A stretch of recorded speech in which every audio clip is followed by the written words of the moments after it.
Welcome to study shorthand classes. Students, shorthand steno यानी आशुलिपि की vacancies अक्सर आती रहती हैं और ये वैकेंसीज़ राज्य स्तर पे तो आती हैं और एसएससी यानी स्टाफ सिलेक्शन कमीशन सेंट्रल से भी इसकी जॉब्स निकलती रहती हैं। तो शॉर्ट हैंड यानी कि आशुलिपि का कैरियर के हिसाब से बहुत बड़ा रोल है। अब देखने और समझने की बात यह है कि हम लोग इसको कितनी गंभीरता से लेते हैं। और आप अक्सर कई एग्ज़ाम देते हैं, चाहे वो जूनियर असिस्टेंट का हो, कनिष्ठ सहायक का हो या अन्य किसी का भी। आप एक भीड़ में चलते हैं जहां पर तकरीबन 2 से 2.5 लाख 3 लाख लोग हर साल किसी भी फॉर्म को भरते हैं, क्योंकि उस भीड़ में सामान्य योग्यताएं होती हैं, जैसे 12th पास या फिर ग्रेजुएशन।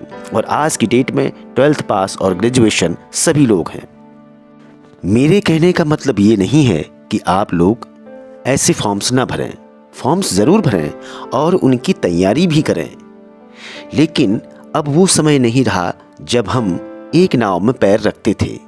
अब तो समय है 2 नाव में पैर रखना, बैलेंस के साथ, बैलेंस बनाकर।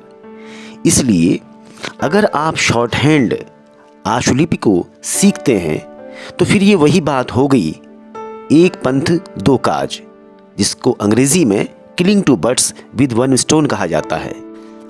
यानी कि जब आप एसएससी का कोई एग्जाम दे रहे हो, चाहे स्टेट लेवल का हो या फिर चाहे सेंट्रल का, तो आप जब तैयारी कर रहे होते हैं तो आपका कॉन्फिडेंस हाई हो जाता है। कैसे? जब ऑलरेडी आपके पास कोई अतिरिक्त आर्ट है, यानी शॉर्ट हैंड है, आशुलिपि है, तो सोचिए स्टूडेंट, आपका कॉन्फिडेंस कितना हाई रहेगा, क्योंकि आपको पता है कि मेरे पास अतिरिक्त और एक नई चीज है। इन सब चीजों में सबसे महत्वपूर्ण है समय, जो कल भी था, आज भी है और कल भी आएगा।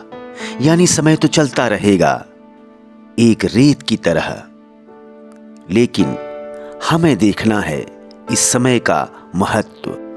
हमारा आने वाला समय कैसा हो, हमें उसी ढर्रे पे न चलना पड़े जो गलतियां हम करते हुए आ रहे हैं। और शॉर्ट हैंड करने के लिए हमें ज़्यादा सोचना नहीं होता है, ज़्यादा लंबे समय की गणना नहीं करनी होती है। सिर्फ हमें लगे रहना होता है, पेशेंस के साथ, धैर्य के साथ, आत्मविश्वास के साथ। फिर हमें मिलती है 100% कामयाबी।